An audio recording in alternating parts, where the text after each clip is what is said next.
President, with respect, I think it's disrespectful for you to come into the Oval Office and try to litigate this in front of the American media. Right now, you guys are going around and forcing conscripts to the front lines because you have manpower problems. You should be thanking the President for trying to bring it into this conflict. Have you ever been to Ukraine that you say what problems we have? Olá pessoal, tudo bem com vocês? Eu espero que todos estejam passando muito bem. Primeiramente, eu gostaria de me desculpar, pois faz muito tempo que eu não posto nenhum vídeo aqui no meu canal, e isso se deve a minha agenda super lotada. Essas últimas semanas tem sido uma correria danada, tem sido uma loucura para mim, tá pessoal? Mas eu estou de volta e pretendo gravar e postar pelo menos um vídeo por semana.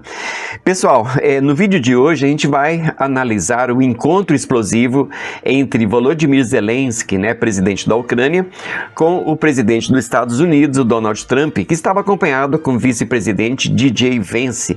Bom, esse encontro ele foi bastante turbulento e a questão mais importante, que se deduz sobre o resultado desse encontro é que os Estados Unidos literalmente estão descartando a Ucrânia em detrimento dos interesses de Vladimir Putin.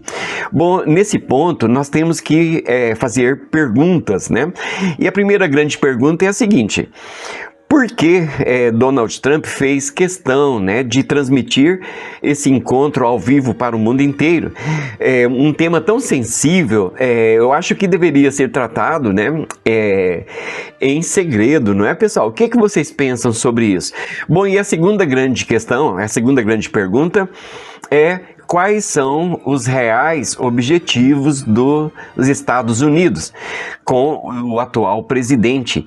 Para isso eu vou utilizar de um famoso conceito filosófico de Aristóteles, que é o silogismo, tá? Através do silogismo a gente consegue compreender melhor o que está acontecendo. A gente vai aplicar o silogismo à questão que eu vou tratar aqui nesse vídeo. Mas afinal, o que é o silogismo? De acordo com Aristóteles, o silogismo é um argumento pelo qual, a partir de um antecedente cujas premissas ligam dois termos a um terceiro, podemos concluir um consequente que liga estes dois termos entre si. Ou seja, a conclusão é a síntese, é a confrontação entre os termos anteriores, os outros dois, tá? Esquematizando o silogismo de Aristóteles, nós temos a premissa maior, que deve ser uma afirmação universal. E nós temos a premissa menor, que deve ser uma afirmação particular. E como conclusão, ela deve ser uma afirmação que segue a lógica, que sintetiza os dois outros pensamentos, da premissa maior e da premissa menor. Para compreender em termos práticos, o silogismo, nós temos um exemplo bem prático, tá? Bom, tendo como premissa maior que todo homem é racional, e a premissa menor, que Platão é homem, a conclusão seria então que Platão é racional. Então eu vou aplicar aqui o silogismo para o tema que nós vamos discutir durante esse vídeo, tá? Tendo como pano de fundo o encontro explosivo de Zelensky com Donald Trump. Bom, o fio condutor da aula de hoje é uma ideia que Donald Trump tem falado constantemente, que é conquistar a paz através da força. Inclusive é o que está na capa do nosso vídeo de hoje, tá? Bom, mas como ele conseguiria fazer isso? Bom, utilizando o silogismo, eu acho que a gente consegue exemplificar melhor isso aí. A gente consegue esclarecer melhor isso aí, tá, pessoal? Então vamos lá. Bom, tendo como premissa maior que para promover a paz mundial é necessário uma aliança entre as maiores potências militares do mundo. Essa é a premissa maior. Tendo como premissa menor, os Estados Unidos, Rússia e China são as maiores potências militares do mundo. E Donald Trump quer promover a paz mundial. Essa é a premissa menor. E nós teremos necessariamente, de acordo com o silogismo de Platão, a conclusão de que, para promover a paz mundial, é necessário uma aliança militar entre Estados Unidos, Rússia e China, mesmo que bastante limitada. Pessoal, aqui eu convido vocês para reflexão. O Donald Trump, de fato, ele quer promover a paz mundial. Assim, ele se consolidaria, né, como grande líder do mundo livre e tudo mais, né, que a gente sabe, tá, pessoal? Bom, mas aí nós temos que levar em consideração o seguinte, afastando, né, afastando-se da inocência das análises superficiais, né?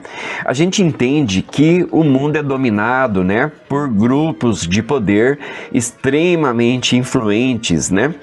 Bom, de acordo com o professor Luiz Antônio Peixoto Vale, nós temos os dominadores globais de Washington, que rivaliza com os dominadores globais da Europa. Bom, e o que a gente está vendo, né, com o retorno de Donald Trump é o fortalecimento da facção, né, dos DGs de Washington. Bom, pessoal, abrindo um importante parênteses aqui, a gente precisa, né, lembrar de que o ex-presidente Biden, ele estava fazendo o jogo da facção dos DGs da Europa, tá, pessoal? Bom, então, seguindo essa linha de raciocínio, né, nós temos como constatação da realidade que as 3 superpotências militares do mundo realmente são Estados Unidos, Rússia e China. A gente também entende, né, que a Europa por si só é incapaz de se defender. Imaginem só se numa situação hipotética os Estados Unidos resolvessem sair da OTAN. Bom, de fato, a OTAN ficaria incapaz de confrontar as superpotências militares. Bom, e eu convido vocês a refletirem comigo aqui novamente, não é? Se o Donald Trump, que está representando os interesses da facção dos DGs de Washington, então, como ele conseguiria alcançar a paz? Né? Como ele mesmo diz, né? Alcançar a paz pela força. Bom, entrando em guerra com Rússia e China, bom, isso literalmente não é a paz, o mundo caminharia para um caos total e os propósitos, né, dos DGs, né, de Washington seriam, né, colocados em segundo plano, eles seriam totalmente, né, destruídos, né? Imagina só, isso não coaduna, né? Isso não reflete esses interesses, né? Seria uma atitude uma atitude de pouca inteligência. E inteligência é que não falta para os poderosos do mundo. Eles chegaram lá não é à toa, não é, pessoal? Nós não podemos ser inocentes nesse sentido. Bom, então, se a guerra não é o caminho, apesar de o Donald Trump ter sempre dizer, né, buscar a paz pela força, eu acho que a guerra é o caminho menos viável para isso. Bom, então, utilizando o raciocínio lógico, eu acho que o caminho mais sensato para isso, e eles devem saber muito bem disso, né, é uma aliança entre as 3 superpotências, né? Os Estados Unidos se aliar à Rússia e à China. Bom, Donald Trump se aliar à Rússia é a coisa mais fácil do mundo, inclusive ele tem uma relação de amizade, né, histórica com Vladimir Putin. E esse recente episódio, né, desse encontro explosivo entre Zelensky e Donald Trump, isso ficou mais do que evidenciado, né? É óbvio que para buscar essa paz tem que se acabar com o conflito da Ucrânia. E para acabar com o conflito da Ucrânia, é preciso, né, apoiar a Rússia, né, apoiar o Vladimir Putin, tá, pessoal? Então vejam só, para a gente compreender isso, para a gente exemplificar tudo isso que eu estou dizendo, eu vou criar aqui um cenário hipotético. Em termos de geopolítica, a hipótese não é uma variável, ela é uma constante. Nenhum analista, nem em sã consciência, pode bater o martelo e dizer claramente o que vai acontecer. O que nós podemos fazer, né, de forma geral, é elaborar hipóteses. Bom, e eu vou fazer isso agora, elaborar um cenário hipotético que tem como objetivo fazer com que o Donald Trump, né, alcance a paz pela força, tá?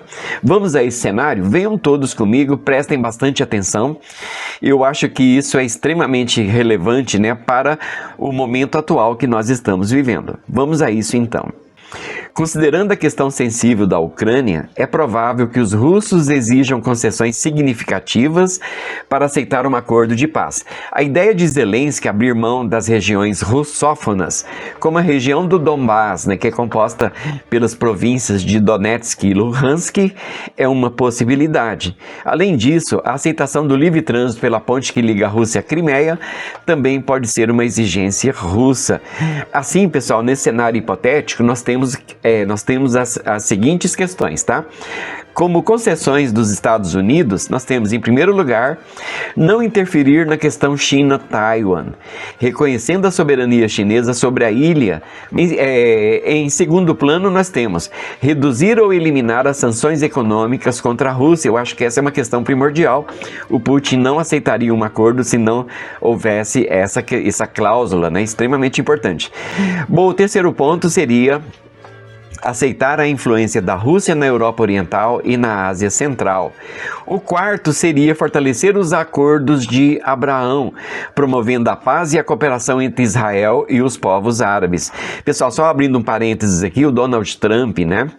Ele tem um grande interesse em concretizar, né, os acordos de Abraão, tá? Colocando Israel numa situação favorável, né? Em um clima mais ameno e com menos conflitos, né? Mas isso demanda, né, você mexer diversas peças, né, nesse tabuleiro. Por isso, esses cenários são todos hipotéticos, tá? Bom, aí nós temos como concessões da Rússia aceitar a expansão da OTAN para incluir países da Europa Oriental, mas com limitações. Em segundo plano, nós teríamos reduzir a influência da Rússia na Ucrânia, exceto nas regiões russófonas do Donbás. Questão essa que o Putin, né, certamente não abre mão, tá, pessoal? Bom, em terceiro plano, nós temos cooperar com os Estados Unidos e a China para combater o terrorismo e a pirataria.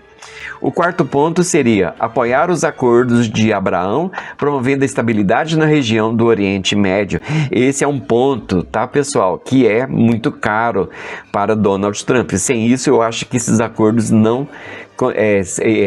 essas concessões, né, não daria certo, tá? A promoção da aliança entre os grandes três players militares internacionais não daria certo.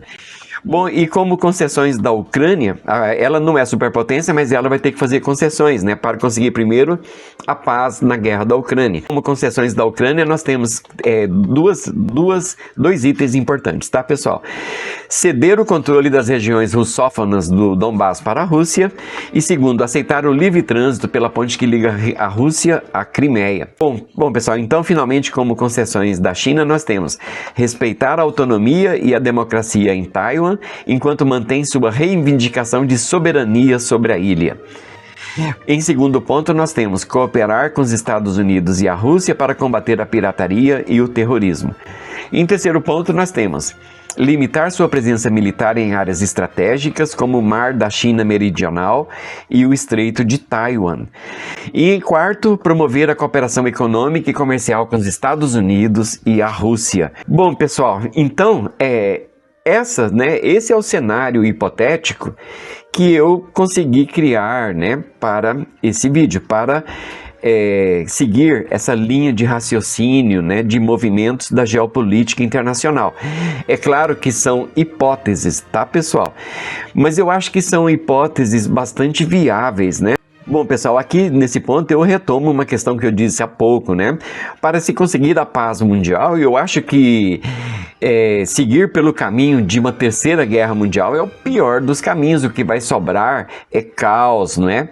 E é uma coisa extremamente imprevisível e isso pode degenerar, né, para um conflito nuclear e tudo mais, não é, pessoal?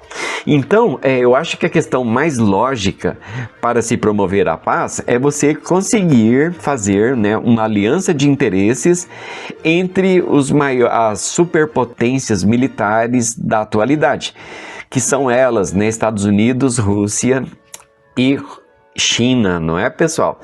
Bom, essa é a minha opinião E eu gostaria de saber o que vocês pensam disso, tá? Deixem seus comentários aí embaixo que eu terei o maior prazer em responder.